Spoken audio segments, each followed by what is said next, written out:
ሰላም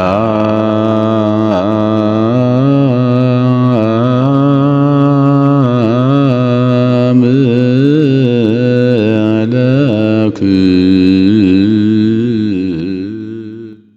በስመ አብ ወወልድ ወመንፈስ ቅዱስ አሐዱ አምላክ። በመላው ዓለም የምትኖሩ የእግዚአብሔር ቤተሰቦች ሁላችሁም በያላችሁበት የምድር ዳርቻ እንደምን አላችሁ? እንደምን ከረማችሁ?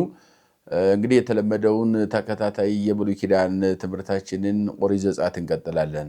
ዛሬ የምንመለከተው ኦሪት ዘጸአት ምዕራፍ 14 ነው።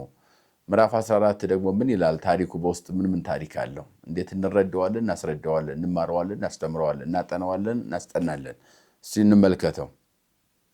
ባህር ኤርትራን እንዴት እንደተሻገሩ በዝርዝር የሚናገረው የመጽሐፍ ቅዱስ የምዕራፍ ክፍል ነው። ምዕራፍ 14 ኦሪት ዘጸአት።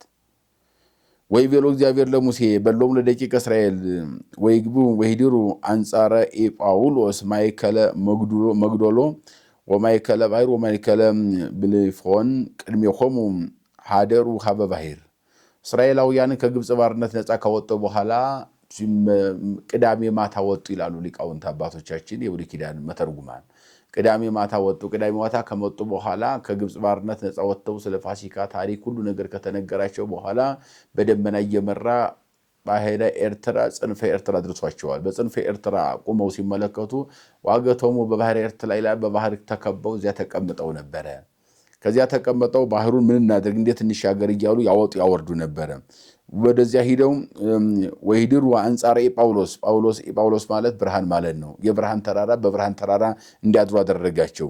ማእከለ መግዶሎ በተባለ ተራራ መካከል ጳውሎስ የተባለ ሰፈር ማለት ነው። ወማእከለ ባሕር መንገለ ቤሊፎን በተባለ ወይም ምዕራባዊ እንደማለት ነው። በባህሩ አጠገብ በዚያ እንዲያድሩ ቅድሜሆሙ ሀደሩ ሀበ ባሕር በባህሩ ፊት ለፊት በእነዚህ አካባቢዎችና ሰፈሮች አደሩ። ወይብልም ፈርዖን በእንተ ደቂቀ እስራኤል ሳኮይ እሙንቱ ውስተ ምድር ወረከበቶሙ ሀቅል በረሃ አግኝቷቸዋልና የእስራኤል ልጆች ተቅበዘበዙ። እየተቅበዘበዙ ነው ያሉት ማለት ጀመረ ፈርዖን። ወአነ አጸን ልቦ ለፈርዖን የፈርዖን ልብን ያጠናለው። ወይደግኖሙ እምድሬሆሙ ከኋላቸው ይከተላቸዋል። ወስቴባሐነ በፈርዖን ይመሰገናለሁ።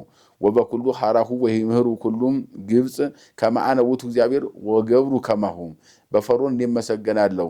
ግብፃውያን ሁሉም በዚያ እኔን ያመሰግኑኛል ያዩኛል ብሎ ምክንያቱም ግብፃውያን ከፈርዖን እስራኤል ነፃ ከፈርዖን መውጣታቸው ግብፃውያን ሰላም አግኝተዋልና ግብፃውያን ከዚህ በኋላ እስራኤልን መልሼ ወደዚያ ወስዳቸዋለሁ፣ ወደ ግብፅ ወስጄ መልሼ ገዛለሁ፣ እየተቅበዘበዙ በምድረ በዳ ያሉ ብሎ ወደዚያ መጥቶ ነበርና በፈርዖን መሰገናለሁ ማለት ፈርዖን ባህር ውስጥ ሲገባ ግብፃውያንም እስራኤላውያንም በጽንፈ ኤርትራ እግዚአብሔር እንደሚያመሰግኑት ያለ መግለጽ ነው። ወዜነው ወለንጉሰ ግብፅ ከመ ነፍፀ ሕዝብ ወተመይጠ ልቡ ሕዝቡ እንደተረበሸና ወደ ግብፅ መመለስ እንደፈለገ ለፈርዖን ነገሩት። ለአበይቱም ለሹማምንቱም ነገሯቸው። ወይቤ ምንትኑ ዝን ዘገበርነ ከመንፈንቆሙ ለደቂቀ እስራኤል ከመ ኢይትቀነዩ ለነ ለእኛ እንዳይገዙልን ከግብፅ ሀገር ወጥተው እንዲሄዱ ያደረግንበት ምክንያቱም ምንድን ነው ብለው ሹማምንቱና ፈርዖን ጸጸት ውስጥ መግባታቸውን ነው። ዋንሳ ፈርዖን ኩሎ ሰረገላቲሁ ወኩሎ ህዝቦ አስተጋባ ምስሌሁ የኔ የሚላቸውን ሁሉ ሰራዊቱን አሰበሰበ፣ አካተተና ፈረስና በረቅሎ ሰረገላውን ይዞ እስራኤላውያንም ወደዚያ መልሶ ወደ ግብፅ ለመውሰድ ተነሳ። ወነሳ ስድስተም የተሰረገላ 6000 ሰረገላ ይዟል። ሩይ ወኩሉ አፍራሶሙ ለግብፅ ወሰሉሶሙ ለኩሉ 3 እጥፍ የሚሆን አፍራስም ሰረገላም ከነጌ ጋር አብሮ ይዞ መከተሉ ነው። እስራኤላውያንም ወደ ባርነት ለመመለስ እንደው ሳኮዩ ተቅበዘበዙ በምድረ በዳ ባህር ኤርትራ ዙሪያውን ከቧቸዋል። በመግዶሎን ባህር መካከል ነው ያሉት። በኤሌጤፎን ባህር አጠገብ ነው ያሉት።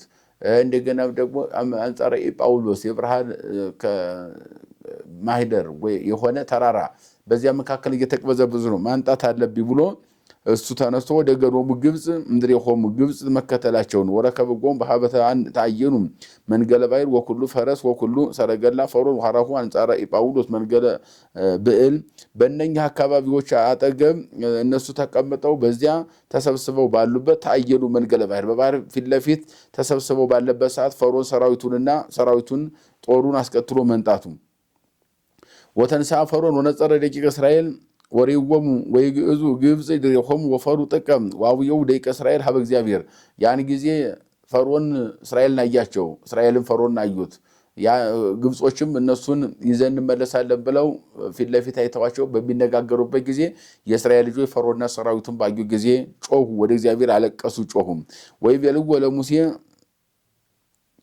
ከመ ይሃሉ ውስተ ብሔረ ግብፅ አውጻእከነ ትቅትለነ ውስተ በዱ ወምንትኑዙ ዘገበርከ ላዕሌነ ዘአውጻእከነ ምድረ ግብፅ። ህዝቡም በሙሴ ላይ አጉረመረሙበት። ለምንድን ነው ያወጣህን ከግብፅ? ከግብፅ ብንኖር አይሻልም? ጭራሽ አንጥተህ አሁን የበለጠ ጥላቻ በእነኛ ላይ አድሮ ወስደው እንደገና ቀጥቅጠው ሊገዙን መከራ ሊያደርሱብን አይደለምን?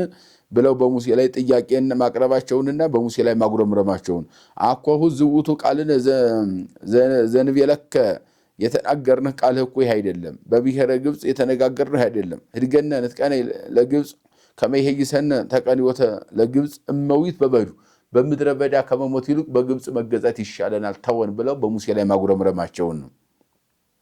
ወይቤሎሙ ሙሴ ለሕዝብ ሙሴም ሕዝቡን ተናገራቸው እንዲህም አላቸው ተአመኑ ወቁሙ ወተራዩ መድኃኒተ እምኀበ እግዚአብሔር ከእግዚአብሔር ድነት መድኃኒት እንዳለ ታያላችሁ።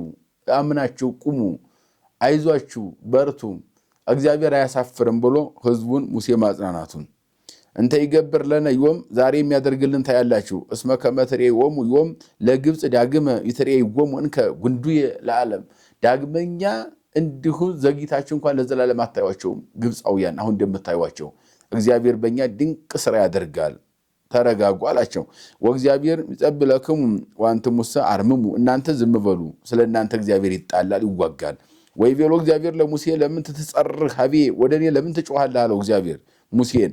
በሎሙ ለደቂቀ እስራኤል ይንድቡ እንስሳሆሙ እንስሳቸውን ይነዱ ዘንድ ይዛችሁ ሂዱ በላቸው፣ እንስሳቸውን ይውሰዱ። ወአንተሰ ንሳ በትረከ ወሰፋ ዴከ ዲበ ባሕር ወዝብጣ ወይባው ደቂቀ እስራኤል ውስተ ማእከለ ባሕር ላዕለ የብስ። አንተም ደግሞ ህዝቡ እንስሳቸውን እንዲነዱ እንዲመሩ ይዘው እንዲሄዱ አድርጋቸው። ለምን ወደ እኔ ትጮኻለህ? አንተም ደግሞ በእጅህ ያዝከውን በትር አንሳ። እሱን ካነሳ በኋላ ዝብጣ ባሕሯን ምታት። ባህሩን ስትመተው በየብስ ትሻገራላችሁ፣ በውሃው መካከል መንገድ ይገለጥላችኋል፣ ምታት አለው።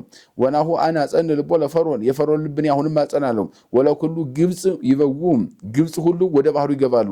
ድሬሆሙ እስቴባሃነ በፈርዖን ወበኩሉ ሐራሁ በሰረገላሁ በኩሉ አፍራሲሁ ሰረገላው ፈረሱን በቅሎውን ሁሉ ባህር ውስጥ ሲቀር ያን ጊዜ እኔ ይህን በማድረግ ስመሰገን በፈርዖንና በሰረገላው እኖራለሁ። ወያይምሩ ኩሉ ግብፅ ከመ አነ እግዚአብሔር ተሰብሂየ በፈርዖን ወበሰረገላሁ በኩሉ አፍራሲሁ በፈረሱ በሰረገላው በሁሉም በፈርዖንም ጭምር እኔ እንደምመሰገን ግብፅ ሁሉ ይህንን ያውቃሉ። ወሰሰለ መልአከ እግዚአብሔር ዘይሐውር ቅድመ ትዕይንቶሙ ለደቂቀ እስራኤል ወቆመ እምድሬሆሙ የእግዚአብሔር መልአክ ከፊታቸው ይመራቸው የነበረ ወደ እነሱ ተመለሰና ከኋላቸው ሆነ። ወሰሰለ አምደ ደመና መልአኩ ወደ ኋላ ሲል ደመናውም ወደ ኋላ አለ። እምቅድሜሆሙ ወቆመ በድሬሆሙ መልአኩ ከእስራኤል ፊት ይመራ የነበረው መልአክ ከእስራኤል ወደ ኋላ ሆነ። በነፈርዖን በግብፃውያንና በእስራኤል መካከል ከኋላቸው ቆመ። ያን ጊዜም ደመናው ደግሞ ሰሰለ ቅድሜሆሙ እንዘ ይሐውር ቅድሜሆሙ ድሬሆሙ ሰሰለ ደመና ከፊታቸው ሄደ የነበረው ደመናም ወደ ኋላ ተመልሶ ከመልአኩ ጋር አብሮ ከኋላ ከእስራኤል ኋላ መቆሙን ወቦአ ማእከለ ትዕይንቶሙ ለግብፅ ወማእከለ ትዕይንቶሙ ለእስራኤል በእስራኤልና በግብፃውያን መካከል ቆመ። ኮነ ቆባር ወጽልመት እነሆ ጭጋግና ደመና ሆነ። ወይተደመሩ በበይናቲሆሙ ኩለንተሃ ሌሊተ ያችንን ሌሊት ሙሉ እነሱ አልተቀላቀሉም፣ እየራሳቸው ቆሙ ግብፃውያንና እስራኤላውያን። ወሰፋ ሙሴ እዴሁ ዲበ ባሕር ሙሴ እጁን አንስቶ በባህር ላይ ዘረጋ። ወአምፃ ላዕለ ባሕር ነፋሰ አዜብ የምስራቅ ነፋስን አመጣ።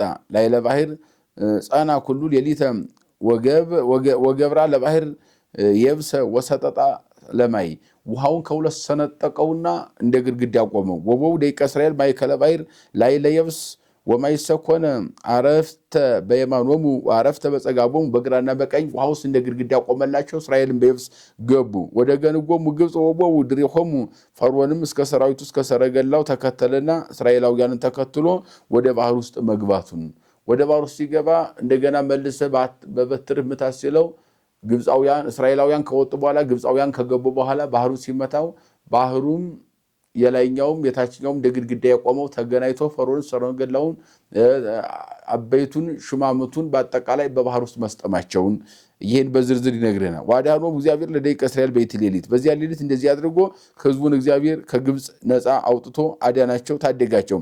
ወርእዩ እስራኤል እዲያ አብየ ዘገብረ እግዚአብሔር በግብፅ ወፈራ ህዝብ ለእግዚአብሔር ወአምኑ በእግዚአብሔር ወሙሴኒም አኮ አይበዩ። ከዚያ በኋላ ህዝቡ ደስ ብሏቸው እግዚአብሔርን አመሰገኑ። በግብፅ ላይ ያደረገውን ተአምራት አዩ። እነሱ ደግሞ ነፃ እንዳወጣቸው አዩ። እግዚአብሔርን ፈሩት፣ እስራኤል አመሰገኑት። ከዚያም በኋላ እግዚአብሔርን ብቻ አይደለም ሙሴን አባታቸውን አከበሩት። ሙሴን አክብረው መኖር ጀመሩ ይላል። እንግዲህ በዚህ ላይ ስንመለከት እግዚአብሔር ህዝቡን እንዴት አድርጎ ከባህር ነፃ እንዳወጣቸው ከባህር ብቻ አይደለም ከተከተሏቸው ግብፃውያን ሊውጧቸው ከባህር በላይ አሰብስፎ የመጣ የግብፅ ሰራዊትና ፈረስ ሰረገላ ከዚያ ሁሉ እነሱን አስጥሞ እስራኤል ነፃ ማውጣቱን እስራኤላውያን ነፃነትን በዝርዝር እንደዚህ ይነግረናል ማለት ነው። የመከረን የገሰጸን ያስተማረን የሰራዊት ጌታ እግዚአብሔር አምላካችን ከፀሐይ መውጫ እስከ ፀሐይ መግቢያ በፍጥረታት ሁሉ አንደበት ስሙ የተመሰገነ ይሁን። ይቆየን።